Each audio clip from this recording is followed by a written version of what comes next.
but since all these horrific times have come, I have been drinking way too much coffee, especially when I'm sitting behind the computer trying to keep up with these edits. And by the way, thank you very much.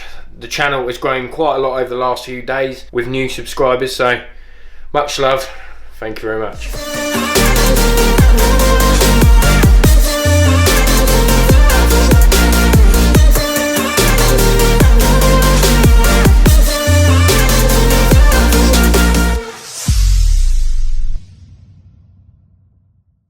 Obviously, we're all going through a very tough period at the moment, and I'm trying to keep myself entertained by filming and editing for you guys as my viewers, so I can keep content coming.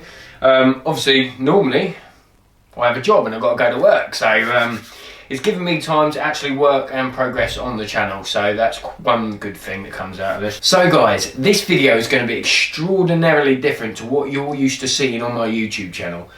A few years ago, I fished a place during the winter, a day ticket called Winton's Fishery, and normally I don't fish these sort of places, but this is a really nice complex full of great people. Haven't come across one wrong one yet, and I like how friendly all the bailiffs are, and the lady that owns it, Paula, she is really nice as well. So I don't know if you remember this, a couple of years ago on my YouTube channel I made a video of me fishing this complex during the winter. So they've come to me and asked me to make an edit. I've said to them, of course I'll give it a go, but at anyone's standards I am not a professional videographer, like I said in the past. So on this stick here I have last year's edit, and now because of a few complications they've got their end, I now need to put a bailiff speaking over another bailiff. So if James, you're watching this, no hard feelings, mate. And let's catch up soon on the bank. So let's plug this into the video now and let's see what I would have done differently in the editing process. So let's plug in the earphones and we'll get going. I'm a little bit nervous to see this because I feel like I've progressed on my filming and my editing skills since this, but let's give it a go.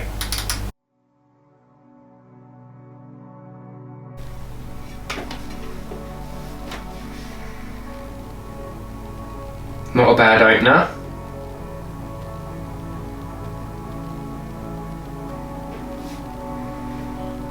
Smooth, bit of colour in there, which I like. Have you ever dreamt of catching the carp of your dream, or battling amongst the catfish? Then we can cater for. Let's pause that a minute. That voiceover is horrific. So that is one thing that I'm definitely going to change on this edit, is making a much clearer voiceover for this, because it deserves a lot better than that. For you. Welcome to Winton's Fishery. Oh, that's a nice drop. Lovely footage. I remember that day, a beautiful day, seeing all those carp.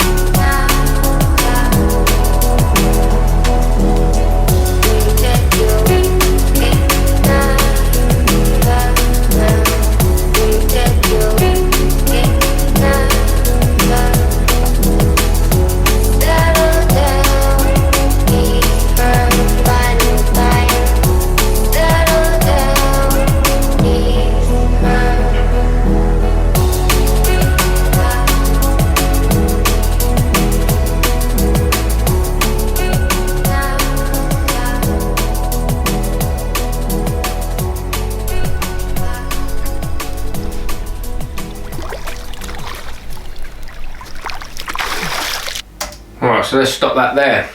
So I would say that was a pretty good opener, apart from the voiceover, which I'm definitely going to change. I'm quite impressed with still. I'll put that on my own channel, so obviously to give that to a fishery to put on their website, it's definitely a plus. So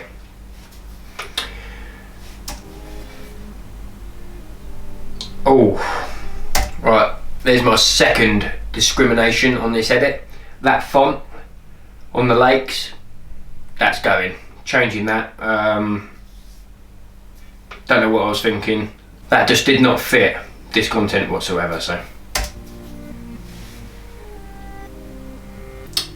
Yeah, I'll definitely keep that. Maybe change a few of the fonts, but that's a good idea for our main lake, getting onto each lake 6 acres quicker. in size.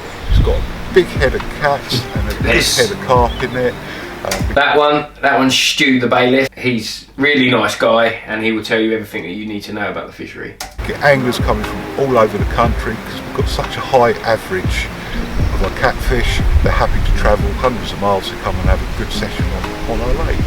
We've got 16 swims on Mela. We have a maximum of 12 anglers on, so you've always got room and you've always got the chance to move if your swim's not producing. The lake fluctuates between 4.5 foot and 7 foot. We've got, as I said, a large head of carp, a large head of cats. We've got a few bream in here, a roach and rudd, the odd perch, and a few pike as well. Cats, I would say. This is a really funny day filming all these bailiffs because I've never been behind a camera before, and I know firsthand how difficult it is to speak in front of it. So they've done exceptionally well, and the only thing that I could say that will change at the moment with this bit is the wind noise. I mean, you can't help it, but I can remember it's an exceptionally windy day. The average these days is probably about £50 now.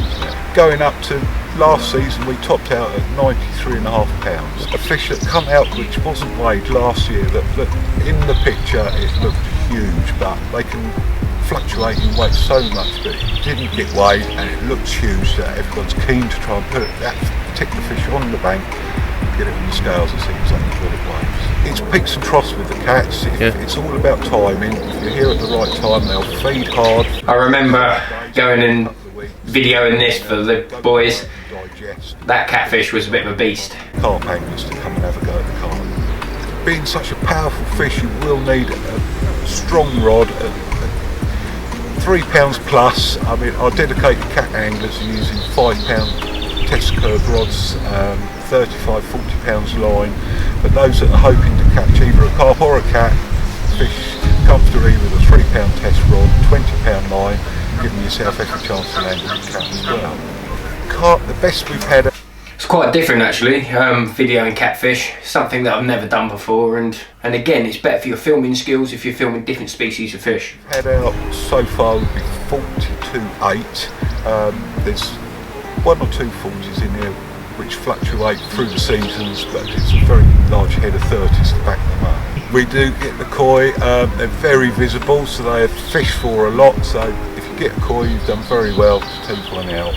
They run just shy of £30, so they're nice fish to go for. Bait wise, it's on the change all the time. You can come down there and have a fabulous week on boilies. Next time you come down, they could be on something totally different altogether. Halibut pellet or krill, robin red, something like that. The large nuggets, the 20 mil, something like that. They are consistent. They'll always catch fish down here. And if you fish a single, you've got a good chance of picking up one of our big commons that like a nugget as well. But I would say don't go straight in and put a lot of bait out.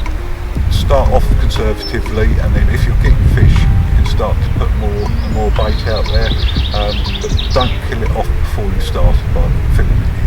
If you would need any help at all, come and find one of the bailiffs who are very happy to help you out. We're very keen to try and help you put fish on the bank. So for the end of that lake, which was called Mela, I can't really have that many faults in it, you know. So there's bits that, you know, could have been a lot smoother, but overall I'm happy with it. So let's get on to Kingfisher. So Kingfisher is a little over an acre in size, containing 2 small islands with a few carpy little bays, absolutely covered in lily pads at the right time of the year, containing a low stock of carp, including some tench, some roach and a couple of bream as well. And we get anglers coming from all around the country looking to catch their fish for a lifetime, possible chance for a £50 common. Kingfisher contains 13 swims, but we only allow a maximum of 6 on there, which includes 2 round the small side and 4 round the big side, which enables all you chaps to spread out comfortably. So that's James, and obviously I have to try and edit him out because he does not work at the fishery anymore. Like I said, no hard feelings, James. Let's go fishing, boys, soon, and I hope you will. So the lake varies from 2 foot on top of the plateaus during the summer, right the way down to 9 and 10 foot in the winter, once the lake is full. We have 2 sunken plateaus in there which command a lot of the open water out on the big side, and a lot of the fish do regularly come off them. The majority of the lake bottom is clay with a thin layer of silt over the top. On top of the plateaus there can be a few lumps of hardcore here and there, so definitely watch your rigs on there and watch your line. Seems a shame to edit him out because he's spoken really well over this. Species, including the carp, which is our main present species in there. They top out at over £50, which is the 2 commons, and we do have a couple of tench in there as well, which can go over the double figure mark, including our biggest, which is just over the £13 mark, and a few mystical big roach in there as well. So if you're lucky enough, you may bag one of those yourself. There's 2 main fish in there, ideally, that all the chaps are really after, which is including the 2 big commons. Most of the time throughout the year, they should be over the £50 mark, which are the pretty one, which has topped out at £52.10 in the past. Ooh, that's the pretty one. I still haven't had that one, and I'm going to be back to catch it at some point. Up front, which is there I am.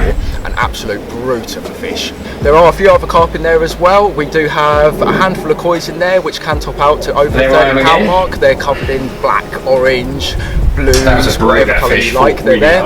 And we do have a couple of grassies in there as well, a small one around £20 and the big girl which goes roughly around the mid-30 mark. We predominantly have commons in Kingfisher, but we also do have a handful of mirrors. There's a couple of smaller ones around the £20 mark, and then we have the big mirror which has topped out in the past at £49.15. Usually early spring or late autumn can be the best times on Kingfisher to get the biggest residents out. They will come out throughout any times of the year, but they do seem to be the best times that they're happy to feed in. Usually a big storm with lots of wind and rain can really switch the fish on in there, getting their heads down and getting on the grub. 90% of the time they do cruise around and they're happy to take zigs or floaters off the top. We do run a winter ticket which runs from the middle of October through to the middle of March, which gives you unlimited fishing for 5 months as long as you book in. Coming onto Kingfisher for your first time, I would stick to whatever you're confident in. Any bait, any rigs that you use on your home waters will work on Kingfisher. Just because they're big carp and they don't come out that regular, it doesn't mean to say that they won't be caught on standard methods. We do ask for a minimum of 5 years experience, considering you will be dealing with some pretty old and incredibly big carp.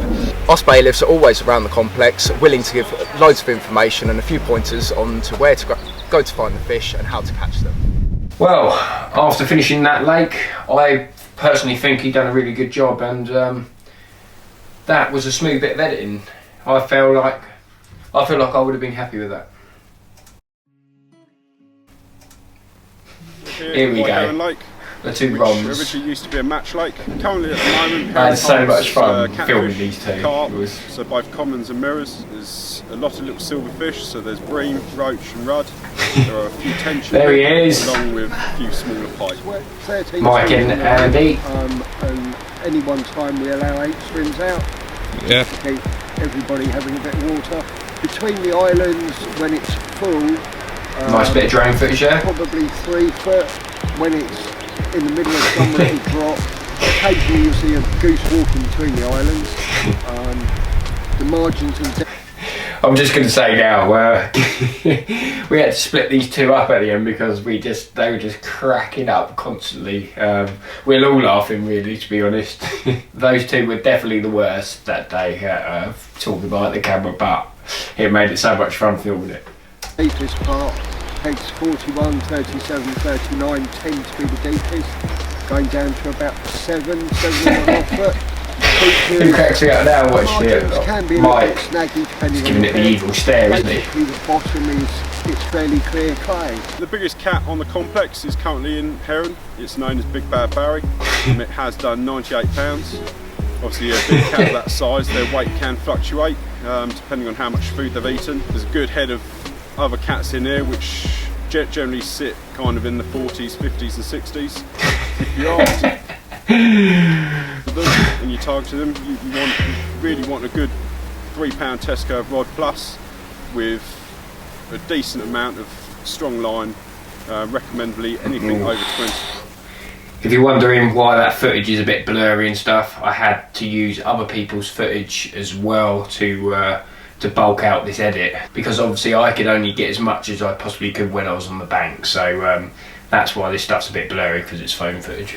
To £30. And not a good phone at that. Some stockies in, mainly mirrors, they went in around the £10–11 mark. So they go from that way all the way up to low 30. There's some lovely commons in here that are pushing that way. Mirrors I've had out to 27, there is a good head of fish in here. There is also a few koi. They don't often come out and they're very rarely seen. Boilies works really well in here. Not a lot of boilie, keep it to a minimum, especially during the colder months. I use a little stick. What you done, Andy? Spilt all your food down your top? We'll have to get you a bit, mate. Let's carry on. Of my fishing is done that way.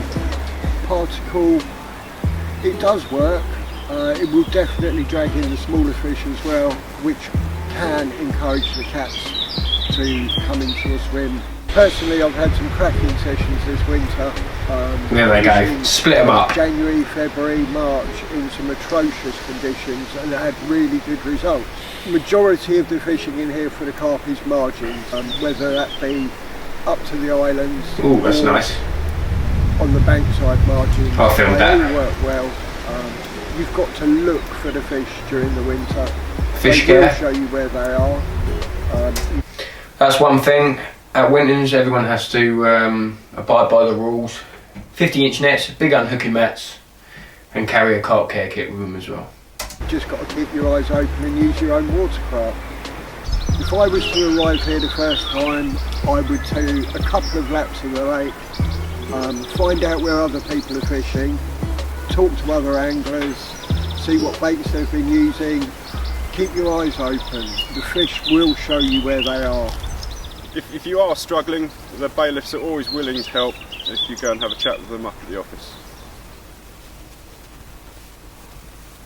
Then I put a list of rules at the end as well, so everyone can read them. Obviously it goes a little bit quick, so I might slow that down. That's another thing that I'm going to add to the list. Well, I didn't think that video was too bad, especially as I edited it about a year and a half ago or something like that. So like I said, I feel like my skills have progressed a little bit since then.